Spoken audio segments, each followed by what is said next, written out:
M. ಅಲ್ಪ ವಿರಾಮ ಚಿಹ್ನೆ.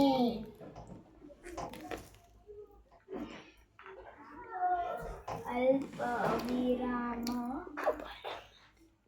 ಚಿಹ್ನೆ ಅಂದ್ರೆ ಕಾಮ. ಈಗ ನೋಡ್ರಿ, ಪೂರ್ಣ ವಿರಾಮ. ಗಿಳಿ ಹಣ್ಣನ್ನು ತಿಂದಿತ್ತು ಅಂದ್ರೆ ಈಗ ನಾವು ಒಂದು ವಾಕ್ಯ ಬರ್ದಿರ್ತೀವಿ, ಅದು ವಾಕ್ಯದ ಲಾಸ್ಟಿಗೆ ಏನು ಉಪಯೋಗಿಸ್ತೀವಲ್ಲ, ಲಾಸ್ಟಿಗೆ ಇದೇನ್ರೆ ಬರ್ತದೆ ತಿಳ್ಕೊಂಡಿದ್ದು, ಇದಕ್ಕೆ ಏನಂತೀವಿ ನಾವು? ಪೂರ್ಣ ವಿರಾಮ. ನೆಕ್ಸ್ಟ್ ಅಲ್ಪ ವಿರಾಮ ಅಂದ್ರೆ ಕಾಮ. ರಾಮ್, ಲಕ್ಷ್ಮಣ್,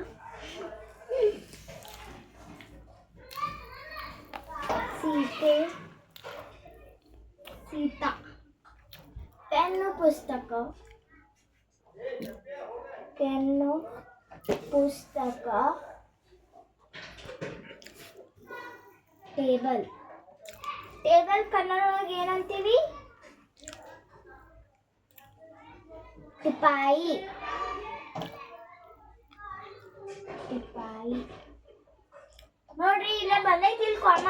ರಾಮ್ ಕಾಮ ಲಕ್ಷ್ಮಣ್ ಅಂದ್ರೆ ನಾವು ಕಾಮಕ್ಕ ಕನ್ನಡದಲ್ಲಿ ಏನಂತೀವಿ ಅಂದ್ರೆ ಅಲ್ಪ ವಿರಾಮ.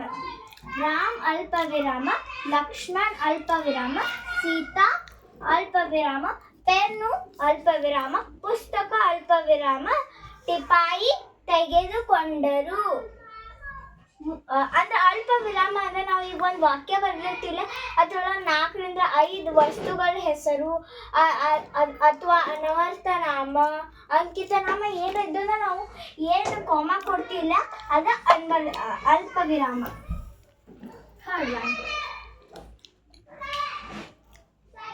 ಅರ್ಧ ವಿರಾಮ ಚಿಹ್ನೆ. ಅರ್ಧ ವಿರಾಮ ಚಿಹ್ನೆ. ಅರ್ಧ ವಿರಾಮ ಚಿಹ್ನೆ ಅಂದ್ರೆ ಮ್ಯಾಗ ಒಂದು ಫುಲ್ ಪಾಯಿಂಟ್ ಇರ್ತಲ್ಲ, ಕಾಮ ಇರ್ತೈತಲ್ಲ, ಅದಕ್ಕೆ ಅರ್ಧ ವಿರಾಮ ಚಿಹ್ನೆ ಅಂತೀವಿ ನಾವು. ತಾಯಿಗಿಂತ ಇದನ್ನ ಬಾಯಿಲೆ ಹಾಕಿ ನೋಡಿ. ತಾಯಿಗಿಂತ ಬಂಧುವಿಲ್ಲ, ಉಪ್ಪಿಗಿಂತ ರುಚಿವಿಲ್ಲ. ಬರೀ ಮುಂದೆ ನೋಡಿ. ತಾಯಿಗಿಂತ ಬಂಧುವಿಲ್ಲ, ಹಿಂಗ್ ಕೊಡ್ತಿಲ್ಲ, ಇದ ಏನು ಅರ್ಧ ವಿರಾಮ ಚಿಹ್ನೆ. ತಾಯಿಗಿಂತ ಬಂಧುವಿಲ್ಲ, ಉಪ್ಪಿಗಿಂತ ರುಚಿ ಇಲ್ಲ.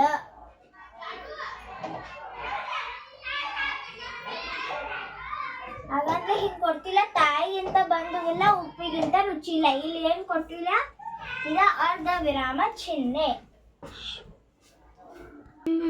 ಏನಕ್ಕೂ ಬಾಯ್